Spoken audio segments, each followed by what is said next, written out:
Hello everyones, welcome to our channel burning lights. आज हम discuss करने वाले हैं मैरी वॉलस्टोनक्रैफ्ट के बारे में, जो कि एक वेस्टर्न पॉलिटिकल फिलोसोफर कम राइटर कम फेमिनिस्ट थे। आगे बढ़ने से पहले प्लीज़ आप चैनल को सब्सक्राइब कर दीजिए ताकि आगे आने वाली वीडियोस आपको बिल्कुल टाइम पर मिलती रहे। तो उनका जन्म हुआ था लंदन की एक सिटी स्पाइटरफील्ड्स में 27 अप्रैल 1759 को। उनका डेथ हुआ था 10 सितंबर 1797 सॉमर्स टाउन लंदन यूके में। फादर थे एडवर्ड जॉन वॉलस्टोनक्रैफ्ट और मदर थे एलिजाबेथ डिक्सन। उनकी एक राइटिंग थी a vindication of the rights of women, जिसमें उन्होंने वुमेन्स के राइट्स के बारे में, उनके कार्य के बारे में, उनकी स्किल्स के बारे में लिखा था।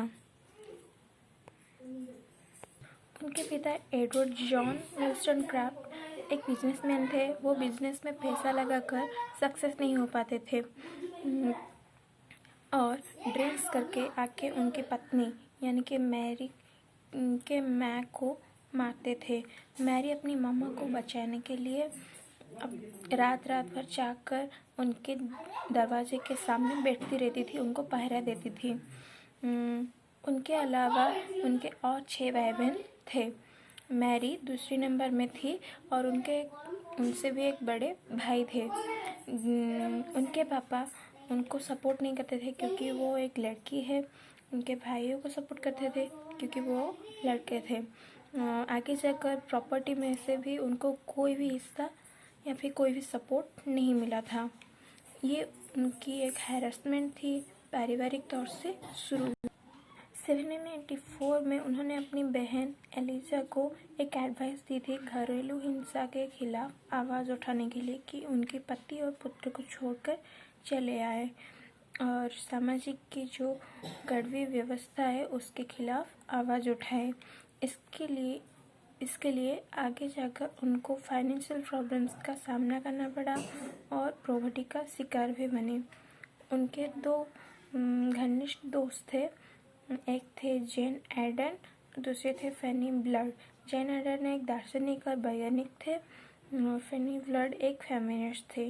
नारियों के बारे में चिंता करते, स्वतंत्रता को सपोर्ट करते थे। 1778 में वाथर सराहा डिविशन नाम से एक विधवा महिला के साथ उन्होंने कैंपेनियन के तौर पर उनका कार्य आरंभ किया था। 1780 में वो घर वापस चले आए थे उनकी माँ की देखभाल करने के लिए। उसके बाद उनके सब क्लोज फ्रेंड ब्लड की मृत्यु हो गई थी, वो भी घरेलू हिंसा के कारण। इससे प्रभावित होकर वो अपना प्रथम उपन्यास Mary a fiction of fiction 1788 को लिखे थे। ब्लड के मृत्यु के बाद उनके अलग दोस्तों के सहायता से वो आयरलैंड में एंग्लो आयरिश किंग्सबर्ग परिवार में उनकी कन्याओं का गवर्नर्स के तौर पर नियुक्ति मिली थी। गवर्नर्स यानी कि टीचर। इससे प्रेरित होकर वो बाद में एक शिशु पुस्तक लिखे थे जिसका नाम था the original stories from real life. 1788 में ये प्रकाशित हुआ था। लेखिका होने के उद्देश्य से वो लंदन चले गए। वहाँ पर वो एक वैवाहिक व्यक्ति हेनरी फुजिली के संस्पर्श से आकर उनके साथ दोस्ती बनाई, लेकिन इस दोस्ती का गलत इफेक्ट उनकी पत्नी को ये दोस्ती स्वीकार नहीं थी। हेनरी फुजिली की पत्नी को ये दोस्ती स्वीकार नहीं थी, इसीलिए इस अपमान से बचने के लिए वो फ्रांस चले आए थे। तभी फ्रांस में वैप्लविक कार्यक्रम में उन्होंने योगदान भी किया था 1790 में। यहाँ पर 1790 में वो vindication of the rights of man पुस्तक रचना किए थे, जो कि 1792 में प्रकाशित हुआ था। ये पुस्तक बर्क के पुस्तक reflection on the revolution in France को टक्कर देने वाली जवाब दिया था। 1792 दिसंबर में लुईस 16 की हत्या हुई गुलियोटिन मशीन के युद्ध से। उसके पूर्व एक विवादित परिस्थिति पेरिस में चल रही थी, तभी वो पेरिस में पहुँचे। इस समय गिलबर्ट एमाले के नाम से एक अमेरिकी युवक के साथ उनकी रिलेशनशिप हुई, जिसके कारण उनकी एक बेटी पैदा हुई, जिसका नाम उन्होंने अपनी क्लोज फ्रेंड फैनी ब्लड के नाम पर रखा, फैनी। नॉर्थ फ्रांस के ली हैव में रहने वाले प्राथमिक विप्लव को ऐतिहासिक रूप में दर्शाने के लिए उन्होंने an historical and moral view of the French revolution रचना किए थे, जो कि 1794 दिसंबर लंदन में प्रकाशित हुआ। वो दो वर्ष सुसाइड अटेम्प्ट भी किए थे मेंटली डिप्रेशन होने के कारण। तो सुसाइड अटेम्प्ट करने का रीज़न क्या था? रीज़न ये था कि जिसके साथ वो रिलेशनशिप में थे, यानी कि गिलबर्ट एमाले, वो उनको इमोशनली ब्लैकमेल करते थे। मैरी ने उन्हें कह दिया था कि वो उनसे शादी करना चाहती है और उनकी बेटी को उनका नाम देना चाहती है, लेकिन गिलबर्ट एमाले इस बात को किसी न किसी बहाने से मुकर जाते थे इस बात से। पर उनकी बेटी को उनका नाम देने के लिए उन्होंने अपने नाम को बिना विवाहित होते हुए भी मिसेस लगा के बोलना शुरू किया था। और इसी डिप्रेशन के कारण, उनकी कड़वी रिलेशनशिप के कारण, वो एमाले को एक चिट्ठी लिखकर उसमें उनकी तिक्तता, रिलेशनशिप की तिक्तता, कड़वी को जाहिर करके उनकी सुसाइड करने का रीज़न बताकर सुसाइड करने के लिए चले गए। और ये चिट्ठी पाकर एमाले जो है पहली बार उनको आकर बचा दिए थे, वो भी अफीम से। पेरिस में जब विवादित परिस्थिति थी, उससे बचने के लिए, अपने आप के बचाव के लिए, एमाले ने बिना शादी किए मैरी को अपने पत्नी के तौर से जाहिर करने लगे, परिचय देने लगे। फिर भी उनकी रिलेशनशिप ठीक नहीं हुई थी। उसके बाद वो किसी काम से बाहर गए थे, तभी फिर से मैरी ने एमाले को फिर से एक चिट्ठी लिखा सुसाइड अटेम्प्ट करने के लिए। उन्होंने कहा था, तभी वो थेम्स नदी को कूदने के लिए गए, लेकिन तभी एमाले उनको नहीं बचा पाए थे। लेकिन जब वो थेम्स नदी में कूदने के लिए कोशिश कर ही रहे थे, पाँव बढ़ा ही रहे थे, तभी एक अनजान व्यक्ति ने उनको बचा लिया था। और आगे जाकर वो ही अनजान व्यक्ति उनका सहारा बने और उनसे शादी भी किए थे। उनका नाम था गॉडविन। 1797 अगस्त 30 में उन्होंने अपनी दूसरी कन्या को जन्म दिया। इसी कारण वो बुखार में सेप्टिमेशिया बीमारी में आक्रांत हुए और इस दुनिया से चल बसे। इसके द्वारा जो उनके पति गॉडविन थे, वो अंदर ही अंदर बहुत टूट चुके थे, इसीलिए उन्होंने अपनी दोस्त थॉमस हॉकक्राफ्ट को एक चिट्ठी लिखा था। उस चिट्ठी में उन्होंने लिखा था, I firmly believe there does not exist her equal in the world. I know from experience we were formed to make each other happy. I haven't the least expectation that I can however know happiness again.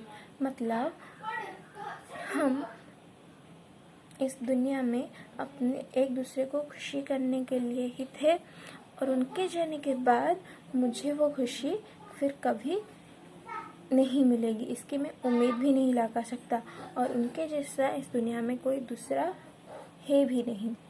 Mary वोllstonecraft की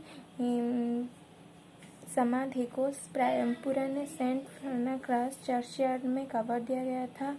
उसमें उनकी writing a vindication of the rights of women, उसके साथ birth date और death भी खुदा गया था उनकी समाधि पर।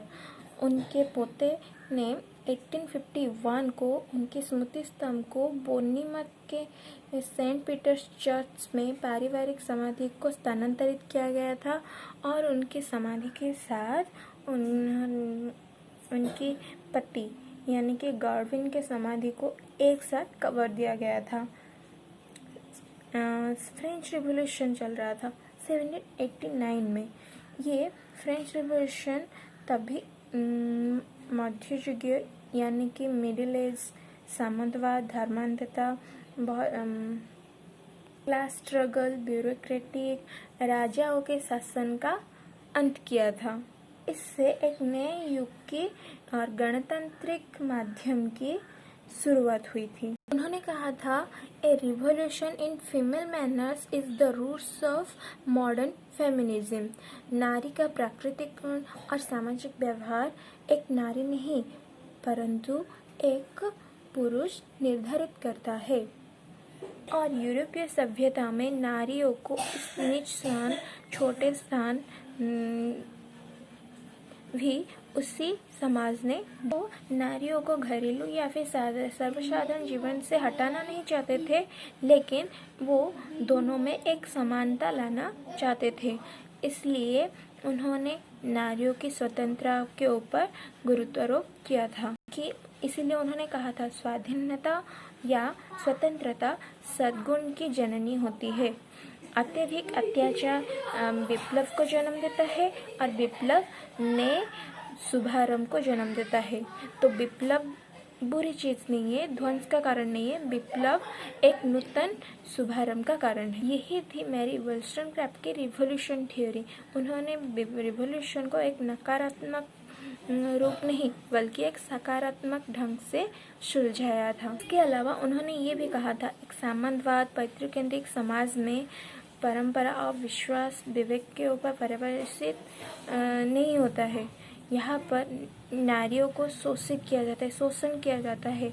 जहाँ पर नारियों का शोषण होता है वहाँ पर समाज की उन्नति साधन करना असंभव हो। तो नारियों को भी राजनीतिक अंशग्रहण में, राजनीतिक प्रणाली कार्यभार में अंशग्रहण करना चाहिए। उन्होंने ये भी कहा था, असमानता और ऊंच नीच भेदभाव फराशी विप्लव यानी फ्रेंच रिवॉल्यूशन का मेन रीजन है।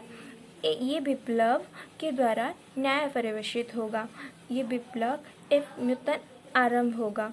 ये विप्लव ध्वंस नहीं, कुछ नया सोच लेकर आएगा, नई उम्मीद लेकर आएगी, जिसमें न्याय पर्यवेक्षित होगा, नारियों को उनका सम्मान मिलेगा और साधारण नागरिकों को उनका समानता अधिकार मिलेगा, स्वतंत्रता मिलेगी, जिससे पुरानी व्यवस्था उच्छेद होगी। और पुरानी व्यवस्था में सबसे मेन पार्ट में रहने वाले धर्मयाजक, राजा, ये सब शायद इसको सपोर्ट ना करें, भले ही, क्योंकि वो लोग उनका शरीर जो उस चीज़ को ग्रहण कर चुका है कि अपने आप को एक हायर पोजीशन में लाकर रखना है और बाकी लोगों को, छोटे साधारण नागरिकों को छोटी नीची नज़रों में देखना है। इसीलिए उनका विवेक तत्क्षणात तभी के तभी इस चीज़ को मान ना पाए। इसीलिए साधारण नागरिकों और नारियों को भी स्वतंत्रता देना चाहिए। उन्होंने ये भी कहा था कि विप्लव अंत नहीं, समाज में विकास लाता है। मनुष्य सर्वदा असभ्य परिस्थितियों से सभ्य परिस्थितियों की ओर गति करता है, लेकिन कुछ उत्थान पतन बाधा विघ्नों को टालकर। इससे पूर्व का कुसंस्कार, अत्याचार, ये सब ध्वंस होता है और समाज में उन्नति आती है। पुराने समय में जमींदार, राजा, धर्मयाजक जो उच्च श्रेणी के लोग थे, अपनी आप की संपत्ति, प्रॉपर्टी की वृद्धि के लिए कृतदास रखते थे और उनकी रुतबा दबदबा जाहिर करने के लिए नारियों को अपने घर में क्रीड़नक की तरह यूज़ करते थे। जो कि सभ्यता का नकारात्मक रूप दर्शाता है। इससे निकलकर हम कैसे बाहर आ सकते हैं? विप्लव से। विप्लव ही हमें इस चीज़ से मुक्त करके, कुसंस्कार को दूर करके एक रोशनी की तरफ ले जाती है। फरासी विप्लव में नारियों के स्वतंत्रता के प्रति भी बहुत गुरुत्वारोप किया गया था। उन्होंने अपने समय में को एजुकेशन पर भी गुरुत्व दिया था और व्यायाम पर भी, पारिवारिक संपर्क शिक्षा पर भी पर्यवसित हुआ था उनकी शिक्षा। और उन्होंने a vindication of the rights of women लिखा था, जिसमें उन्होंने वुमेन्स के कार्यकलाप, स्किल, कॉन्फिडेंस, विवेक, बुद्धिमत्ता को दर्शाई थी। उनकी विल पावर को बढ़ाने की कोशिश भी किया था। उन्होंने ये भी कहा था, नारी अपने खुद की बल और बुद्धिमती, अपनी विवेक से समाज को एक नई दशा दे सकती है, एक नई दिशा की ओर ले जा सकती है, जिससे समाज में उन्नति लाए। इसके लिए पुरुष केंद्रित समाज अनुपयोग है।